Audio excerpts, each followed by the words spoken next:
Les infections néonatales constituent l'une des 3 grandes causes de mortalité au Sénégal. Ceci justifie la tenue des 3e journées sénégalaises de périnatologie du 25 au 26 novembre 2022 à Dakar. Pathologie infectieuse chez le nouveau-né est le thème retenu. Donc si aujourd'hui on parle de mortalité néonatale, on passe d'abord infection, on passe prématurité, on pense également asphyxie périnatale. C'est la raison pour laquelle nous avons choisi ce thème. Pendant ces 2 jours, toutes les pathologies qui peuvent survenir chez le nouveau-né seront passées en revue.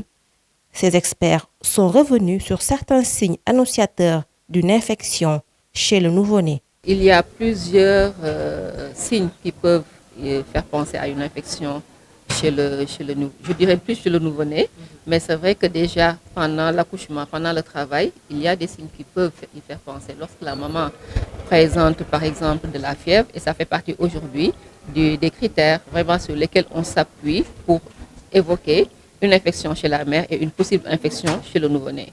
Maintenant, après la naissance, au moment déjà de l'accouchement, dans les premières minutes qui suivent la naissance, le nouveau-né peut avoir des difficultés à s'adapter à la vie extra-utérine.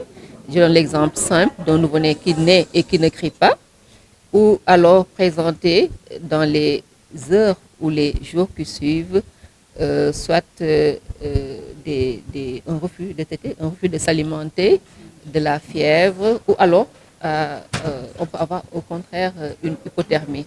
Parce qu'il faut savoir que chez le nouveau-né, c'est plus une hypothermie qu'on a l'habitude d'avoir qu'une fièvre lorsqu'on est en présence d'une infection. L'usage abusif et excessif des antibiotiques est fortement déconseillé par les spécialistes. En effet, la résistance aux antibiotiques est devenue un réel problème selon ces derniers. Effectivement, quand on passe infection, on pense antibiotiques. Et malheureusement, nos plateaux techniques de nos structures ne sont pas toujours équipés pour nous permettre d'identifier les germes pour aller sur un choix raisonné et rationnel des antibiotiques. Ce qui serait l'idéal, c'est d'avoir donc des orientations claires avant de choisir des antibiotiques parce que leur utilisation abusive peut être à l'origine, comme j'ai dit tout à l'heure, de ces résistances et bien sûr nous poser des problèmes par rapport à la prise en charge ultérieure des enfants. Au Sénégal, les acteurs de la santé travaillent pour que chaque enfant grandisse en bonne santé. Des actions appuyées par le ministère sénégalais de la Santé et de l'Action sociale.